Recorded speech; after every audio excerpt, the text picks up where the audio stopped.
There was something that really struck me as I was listening to people talk this morning. 10 years ago, if you had a conference that was on capital and liquidity, two things would have been notable. One is everybody would have been talking about deposit insurance, and nobody this morning mentioned deposit insurance at all. So that's a dramatic change from what I think we would have experienced 10 years ago.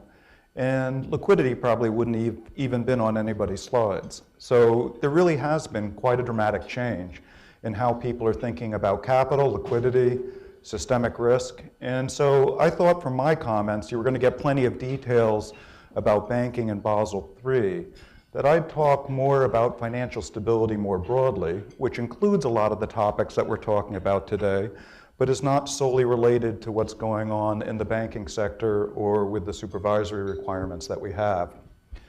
So let me start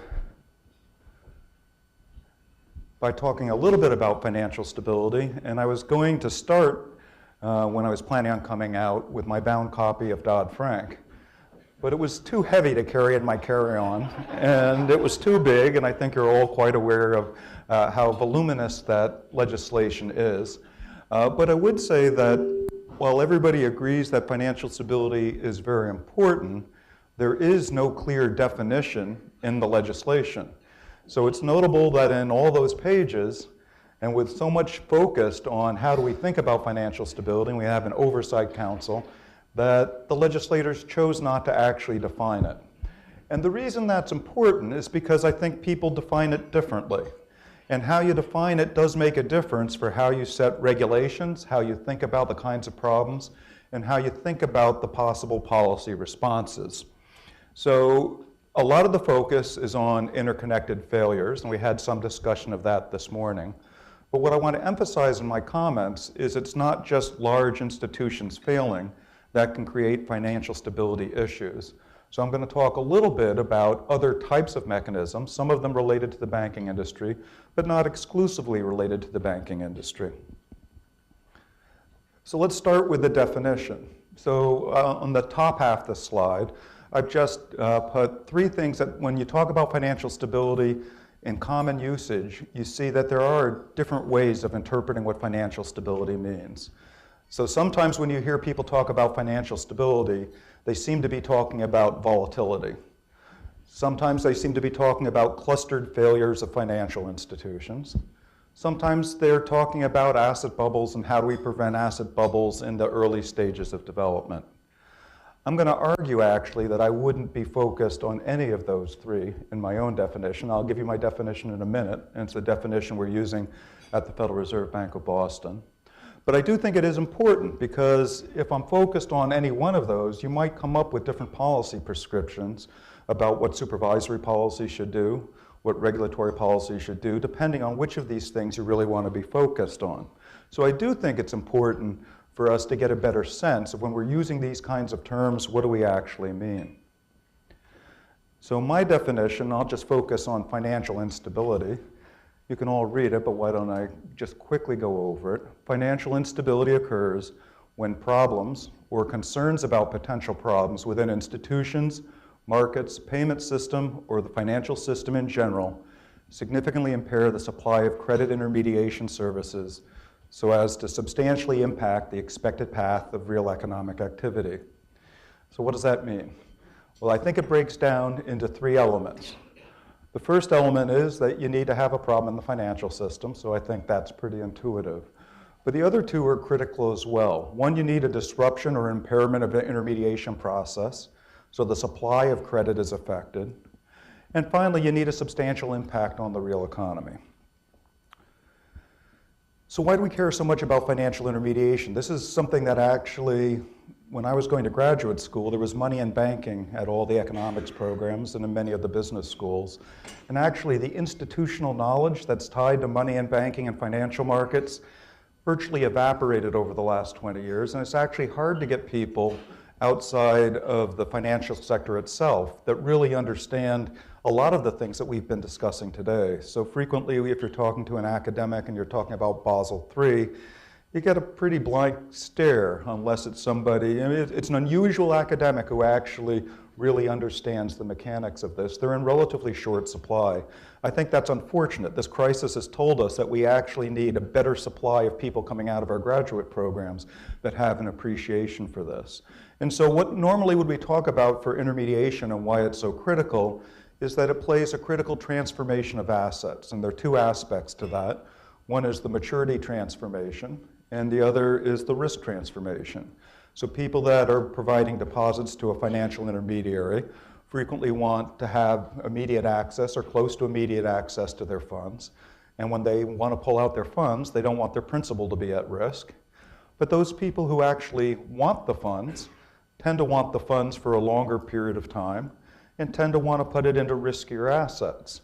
So we have a natural matching problem, and that's why we have financial intermediaries in the economy to try to bridge this gap between borrowing and lending.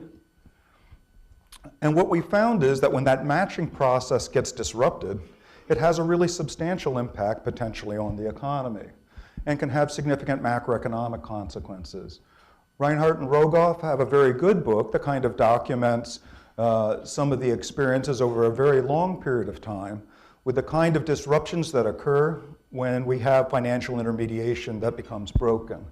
And so I think it's much more intuitive after going through the financial crisis, and I think that book certainly documents some of the issues about why that matching process is so critical for a well-functioning economy, and why when it gets seriously disrupted, you usually have a very long recovery, you usually have a halting recovery, and in fact that's what we've been exhibiting so far, is that it's been a very slow and halting recovery that we've experienced to date. Now, I want to highlight what's not in my definition, and that is that you don't necessarily have to have failures of institutions in order to have significant disruptions. That's certainly a way that you can have it, but it's not a requirement. So even if no individual institution fails, even if no group of institutions fail, you could still have financial stability being seriously compromised. And one of the things that I want to highlight is you care about the substitutability of this intermediation. And I'm going to talk a little bit about that in a couple of examples in a minute. But the intermediation services, if somebody can immediately step in and do the same thing costlessly, then I wouldn't have to be all that worried about intermediation getting disrupted. But if they're very poor substitutes so that we can't easily transfer that matching to another organization, then that can be a real problem for the economy. And so I think it's important to think about what is the substitutability of the intermediation services. I would also highlight what's not in my definition is just asset bubbles. That's not to say that asset bubbles can't create a financial stability problem. They can. But not all asset bubbles are sources of financial instability. A critical component of whether or not it becomes financial instability is what is the role of leveraged financial intermediaries. So if leveraged financial intermediaries have a very large exposure to that asset, then potentially if the value of that asset declines quite rapidly, it has a broader impact on the intermediation process. So when we think about asset bubbles and whether it's having an impact on financial instability, we have to ask what are the role of the intermediaries in the economy? How is it being financed? What is the likelihood that similar organizations have the same exposure? But when I think about financial instability, it's not synonymous with talking about asset bubbles in the economy. Now I'm going to talk about three things, first of all, that I think are not examples of financial instability. And then I'm going to talk about three examples that I do think that are financial instability, just to give a sense of what I'm trying to convey by this definition. And then I'll have some concluding remarks. So the three that I'm going to argue are not instances of financial instability are some recent experience with silver prices, the failures, the grouped failures of savings and loan institutions, and the experience that we had with the dot-com problem earlier last decade. So let's start with silver prices. Silver prices are actually kind of interesting. If you look back to the late 70s, it was a period when there was an attempt to try to corner the market in silver. And as you can see, there was a very rapid increase in silver prices. It was not a completely successful attempt to corner the market in silver, so there was also a very rapid decrease in silver prices that happened shortly thereafter. You can then see that we had a long period where where silver prices didn't really move very much at all. And then very recently, we've had a very big run up in a number of commodity prices, both precious metals, but also other types of commodities. But more recently, there was a relatively rapid decline in the silver prices. So this is an example of something that has a lot of price volatility, but I would argue that there's nothing in the silver market that would make me worried about financial instability. So why would I say that this price volatility is not synonymous with financial instability? Well, one, it's a relatively small market. So while some people took a big risk in the commodity market, it wasn't widely held, and particularly it wasn't widely held in financial intermediaries that were highly levered. So it wasn't really financed by highly levered institutions. It's a small enough market that even if the price goes down, it doesn't have a huge wealth effect in the economy overall, and doesn't really affect GDP, unemployment, the kinds of macroeconomic variables that we would care about. So even though it is very volatile, this would not be something that I'd be particularly concerned about with my financial instability definition. Let's turn next to what happened with the savings and loan industry. So this was a situation where there were clustered failures. And so it's not that the problem with the savings and loan industry was not a problem. It certainly was. We had a deposit insurance scheme that was extremely costly and wasn't structured appropriately. And we had regulatory and supervisory oversight of savings and loans that was inappropriate, particularly for the monetary policy that we were running at the time. So if you recall, the savings and loans were in a situation where they were borrowing funds and investing in long-term mortgages at a time when interest rates went up very rapidly. That was partly a result of regulation and supervision, partly a result of choice. So there's a combined culpability there. But as a result of, for the most part, supervisory forbearance, the full impact of those losses weren't realized immediately. We had net worth certificates and a variety of other different mechanisms to avoid closing down savings and loans particularly rapidly. And you can see it took quite a while before we really saw widespread failures of savings and loans.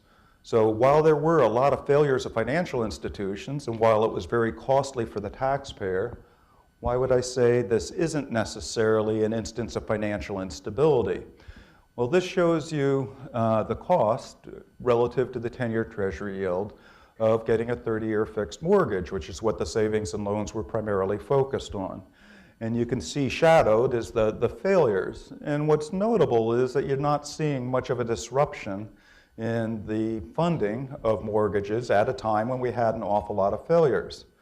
So why is that? Well, this is a case where there was a lot of substitutability between the savings and loan industry and other types of financial intermediaries. Commercial banks, savings banks, the securitization market was picking up. So in terms of a borrower, if I wanted to buy a house and borrow money in order to buy that house, the fact that the savings and loan industry was having a lot of difficulties didn't really impair the cost of credit and didn't really impair the ability to get credit.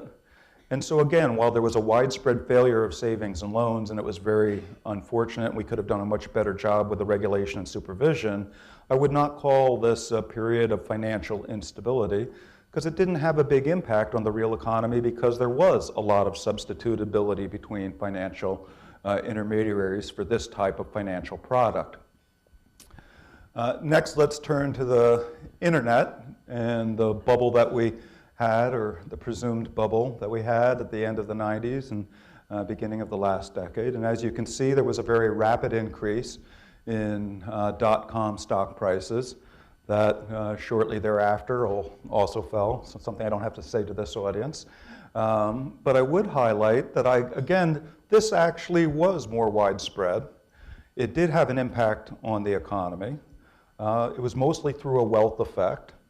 But wealth effects are something that we are actually pretty capable of addressing through more traditional monetary policy. And I would argue in this case that despite the rapid increase and decrease in prices here, this was not a situation where most of the financing was financed by highly levered institutions. It was mostly equity financed, so it did impact wealth, but it did not impact the financial intermediation process.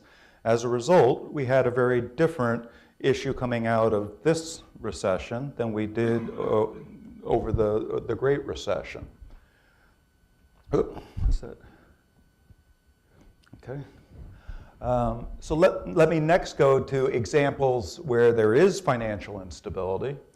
And again, I think a lot of focus on Dodd-Frank has been on large, too big to fail type of organizations. But I want to highlight in this talk is there are lots of other ways that you can get financial instability.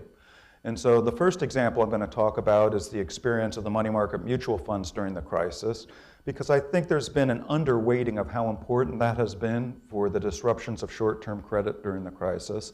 And that really was the smallest institution is the biggest risk rather than the largest institution. So it kind of turns Dodd-Frank on its head in terms of it's not too big to fail, it's too small to be able to address the problem. And so I want to talk a little bit about that. Second, I want to talk about risk of widely held exposures that may not involve failure at all. And in that, I'm going to talk about, in effect, credit crunches, where a financial institution doesn't have to fail in order to have a problem in the intermediation process that could impact the real economy. And then finally, I'll talk a little bit about the interconnectedness. So this shows you the daily change in money market mutual fund assets at prime money market funds. So there are three types of money market funds. You have the government-only kind of money market fund. You have ones that are tax exempt.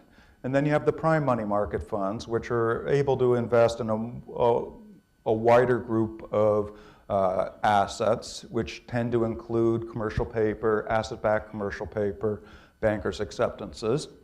And you can see that after Lehman failed, one of the consequences of the Lehman failure was that the reserve primary fund didn't have the capacity to meet the obligations of not breaking the buck. In other words, maintaining a stable net asset value, which is what the money market funds promise to their investors. And as a result, there became concern not only at the reserve fund, but also at a wide variety of other money market funds. So there was a rapid movement out of money market funds. In a minute, I'm going to show you another slide that shows you one of the places that it moved. But I would just highlight that those are pretty big numbers, and these are days. And so day by day, having hundreds of billions of dollars leaving a financial intermediary, even if you have a lot of liquidity, and even if the duration of these are fairly short, those kind of very rapid movements are going to be a problem for any kind of financial intermediary as long as there's any transformation of the asset at all. So it's not surprising that they had a very significant problem, and in part had to be addressed by government intervention. So there was insurance provided by the Treasury during the crisis for an organization that everybody had assumed was not going to get insurance. And there was also a liquidity facility actually run by the Federal Reserve Bank of Boston, which was focused on two components. How do we make sure that the asset-backed commercial paper market doesn't get completely disrupted? And I'll show you a slide on that in a minute. But also to try to staunch the flow out of the money market fund industry. And you can see that with the Fed announcement of the AMLF, as well as the start of the insurance program, within a couple of weeks, we started to have a more stable situation in the money market fund industry. I would also highlight that at the same time, the New York Fed was very active in a whole variety of other programs to try to deal with the disruption that was happening to short-term credit markets. So one of the concerns was the people that were pulling their funds out, but from a systemic standpoint, you care about the asset side as well as the liability side of the balance sheet. So on the asset side, the concern was asset-backed commercial paper, bankers' acceptances. All of a sudden, there was a very large investor in those type of assets that was not willing to buy those assets because they were having to quickly get funds available to take care of redemptions. So it was a situation that immediately required attention. And you can see that one of the things that occurred, so the purple, which is the bottom, is the prime money market funds that I was just illustrating. You can see the green, which were the taxable governments, was where an awful lot of the organizations moved. So you got out of the prime money market fund, and you could easily transfer, usually within the same fund family, into government only. During a crisis, governments actually tend to do pretty well. The risk was actually quite small, and the default risk was negligible. And you can see that there was a very rapid increase in that green bar as we got into the fall of 2008. So there was a natural shift that was occurring in the types of money markets, but it also highlighted why it's so easy to run. Because these are funds that you can pull out immediately, and you could easily pull it into another account quite easily that didn't have the same attributes as the one that you were in. So what kind of disruptions did that occur? Well, this focuses on the asset-backed commercial paper market, but I think you'd see a similar type of pattern if you looked at the other kinds of financial assets the money market funds held.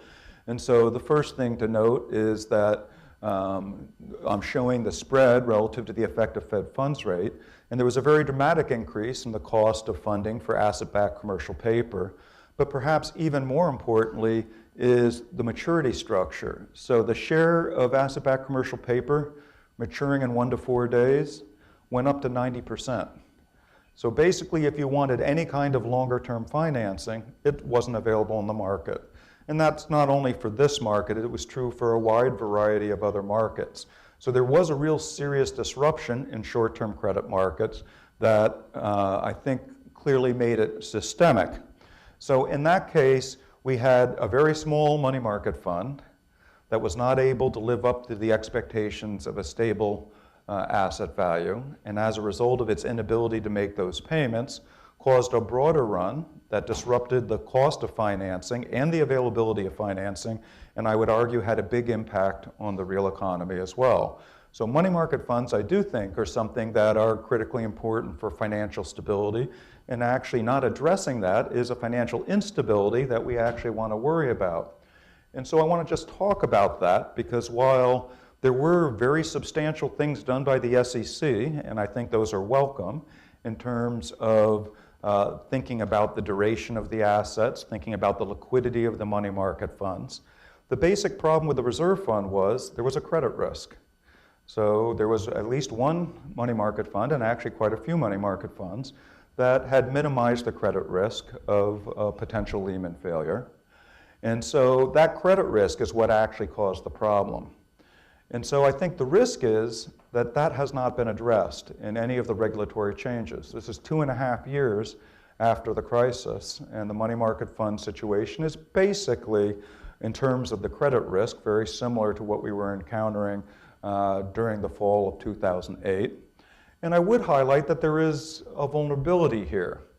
So money market funds are looking to have a higher yield, and one of the ways they're getting higher yield right now is to invest in short-term debt instruments in Europe. So they do have an exposure to European banks, for example. And as we're all aware, there are some issues going on in Europe right now. So there is a potential risk. I'm not expecting necessarily to have a bad outcome, but nonetheless, it is a vulnerability that I think that we have to be aware of.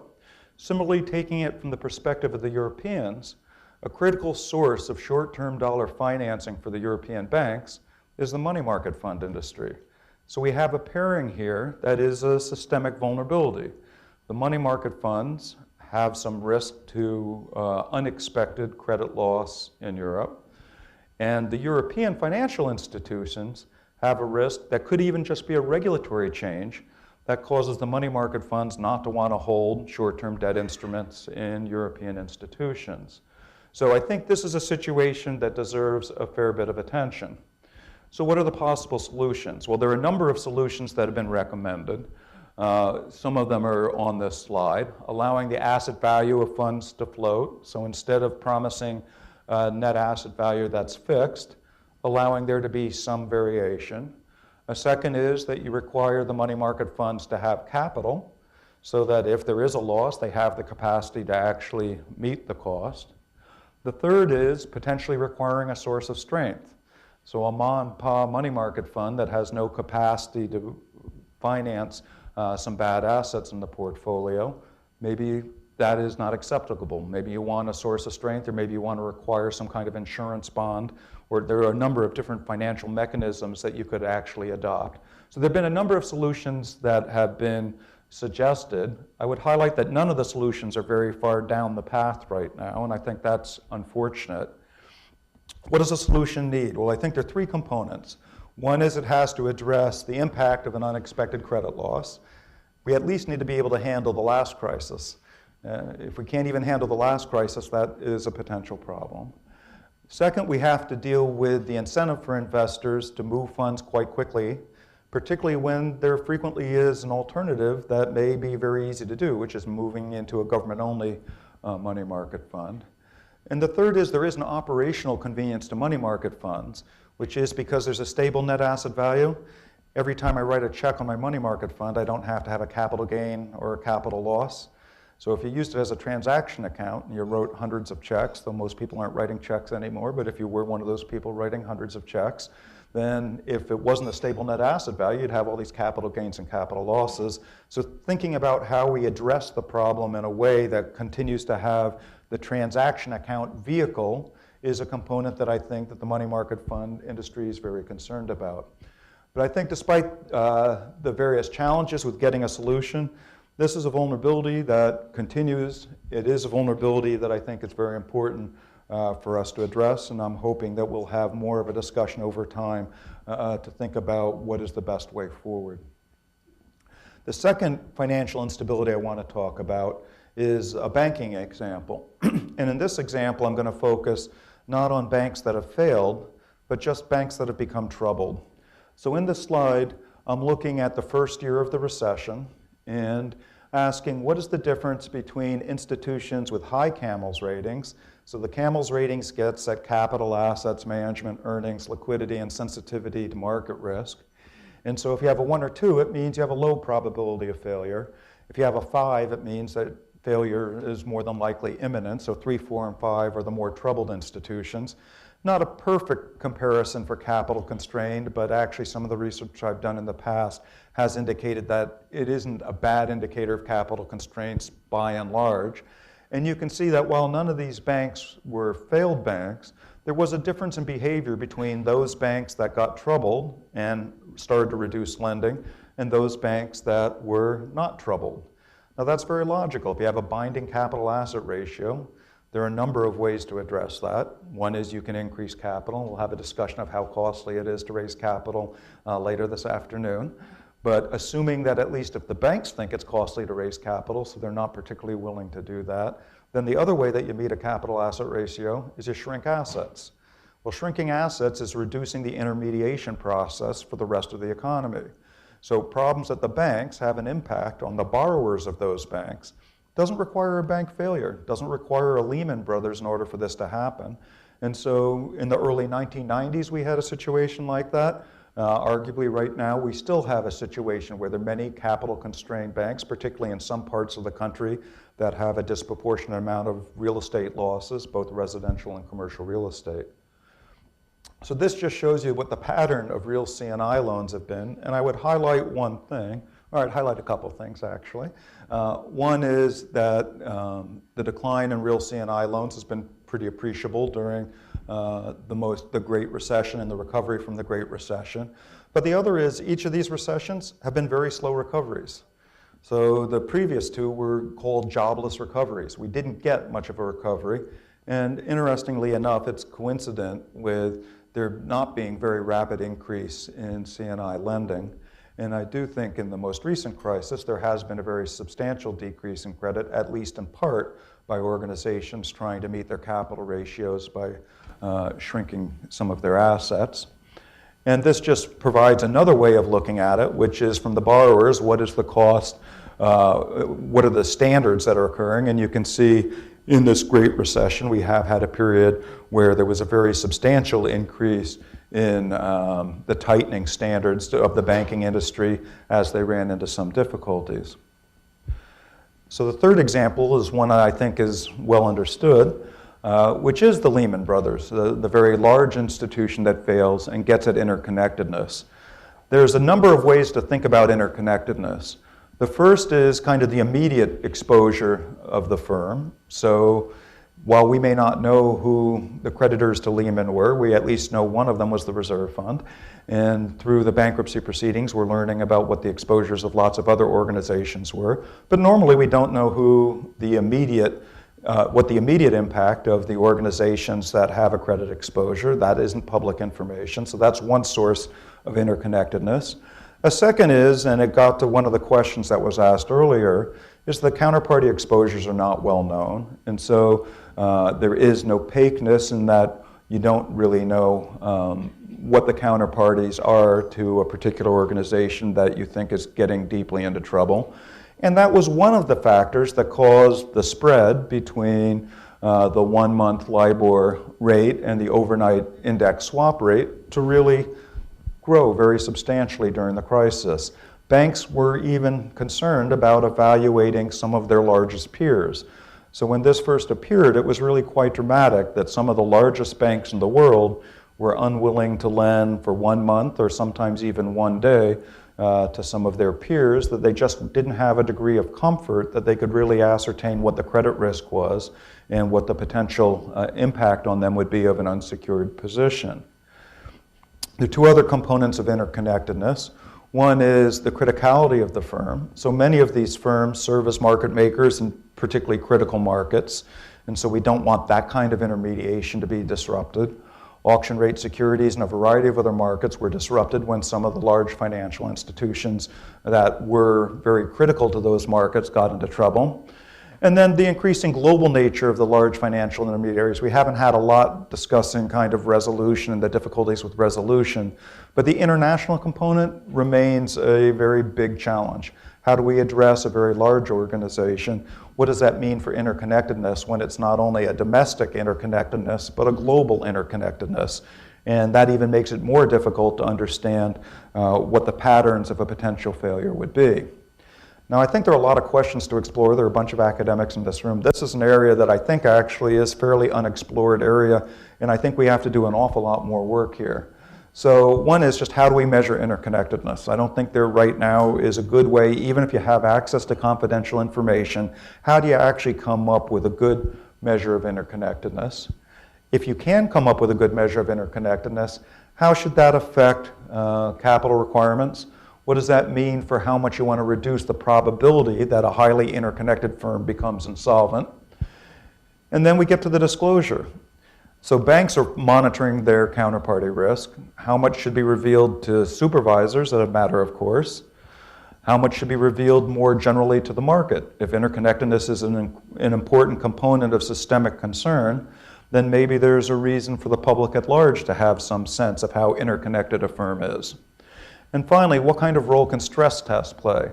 So the Federal Reserve's gone through 2 stress tests over the last couple of years. One of the things that we've been asking is about counterparty exposures.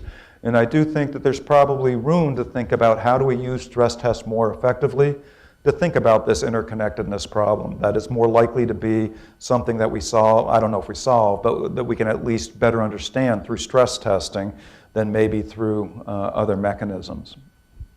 So just some very brief concluding remarks, and then I'll be able to answer some questions.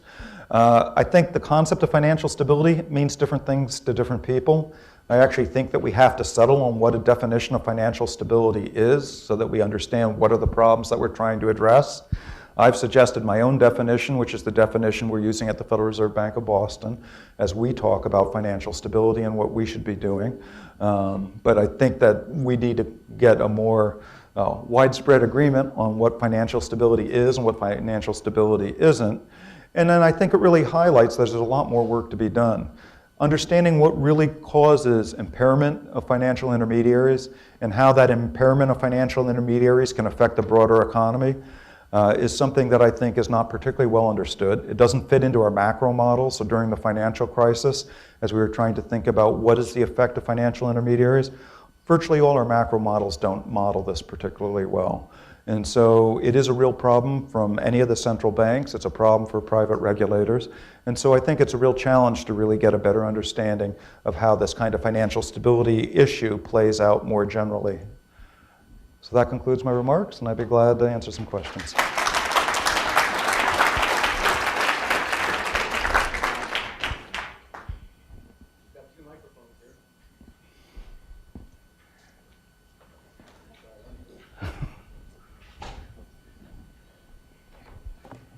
I wanted to ask you about the money market fund. So you talked about, the question is with respect to liquidity demanded by individuals and check writing and all of that.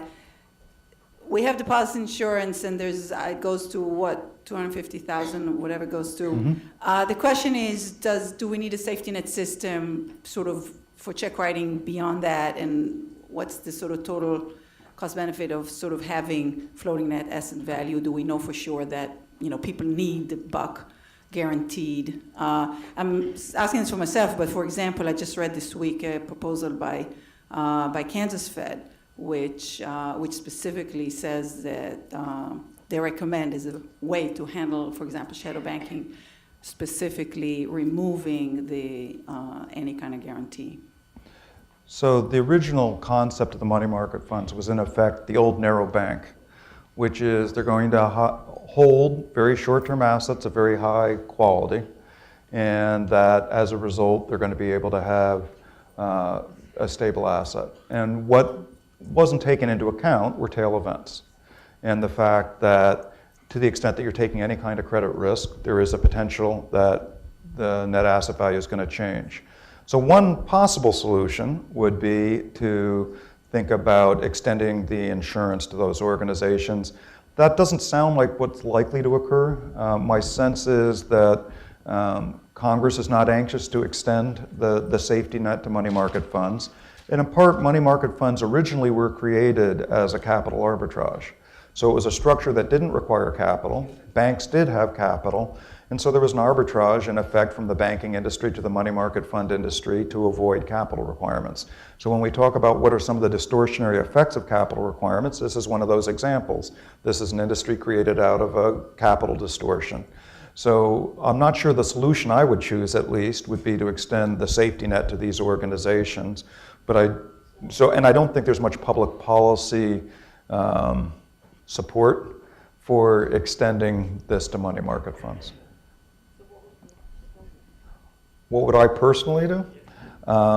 What I would personally do would probably be a combination of both a capital requirement and floating NAV. And a floating NAV by itself doesn't solve the problem. And the reason for that is you still have an incentive to run. You don't know what the exposures are. And so just imagine if you were in a money market fund on the day that the reserve fund announced that they had an exposure to Lehman. You don't have any idea whether your money market fund has exposure to Lehman. You're not going to wait to find out. You're going to transfer the funds as quickly as you can. So even with a floating rate NAV, you don't eliminate the risk of very rapid movement out of that fund. So I think you actually need a combination of things. That would be my own personal view. Eric, I wanted to go back to one of your earlier slides when you talked about some of the key roles that banks play in society, one of which being liquidity transformation. This morning we talked about a number of firms, my own firm is like this. We learned a lot from this crisis, how precious liquidity was, and that was one of the key things to our own solvency and our own safety. And now we're also building a lot of regulations around to institutionalize that among a number of other institutions. I wonder how you balance the issue of if all firms are racing to kind of keep their own rainy day liquidity funds and lessen the amount of maturity transformation, what that does to the supply of this to the overall economy, and how you balance that macro issue of supplying a key service to the economy with the prudential issue of all firms now trying to take the lesson of this crisis and be more safe. So I think that's a really good question. And I don't think we have a good way of quantifying actually exactly what the costs are if we're requiring too much or potentially too little liquidity. Our models aren't particularly good at calibrating that. I do think we have had an example of what can happen when we have too little liquidity, and we found those costs are actually pretty large, or at least potentially pretty large. The cost to society, I mean, if everybody was a money market fund and somebody wants to borrow for a home or for other types of business investments, money market fund's not a vehicle that's going to give you a long-term financing for a business. So there is a natural problem with any kind of financial intermediary, and part of what makes them valuable is this transformation process. And it's a public policy balancing act to say, what is the appropriate amount of capital, what's the appropriate amount of liquidity, and we can push too much in either direction. I think we're moving in the direction of getting that balance more right than we had during the crisis. But I think it remains to be seen whether we go too far or whether we don't go far enough. And hopefully over time we'll get a better idea of how well to calibrate our models so that we have a better sense. So there was an argument earlier that we needed Raphael highlighted what are the costs and benefits of this regulatory policy. I agree with that, but it's not that easy to do. And so one of the challenges is if you require everybody to be extremely liquid, it means a lot of the transformation doesn't occur. So I think that is something we have to work on. I don't think we have a good way of modeling it. So you talked about interconnectedness across financial institutions. I want to talk about a slightly different interconnectedness that's come up in the press, and that is when the government is issuing debt that then the financial institutions need to hold to meet their reserve requirements. And more of the government debt is not going necessarily into the real economy, so to speak. It's going into debt service. So how do we, I mean, you've thought about this issue a lot. How do you think about the interconnectedness between that kind of government debt funding through, some called it repression, but through the ability to require reserves held in government paper, in effect? And what does that do to these financial institutions as they're trying to sort out their ability to get liquid and stay liquid, and the price of that? So certainly government securities are one of the assets that banks are going to hold, and both the liquidity requirements and the risk-weighted assets are providing an encouragement to purchase what are, at least from a default sense, or at least we presume from a default sense for the U.S. government, low if not zero default risk.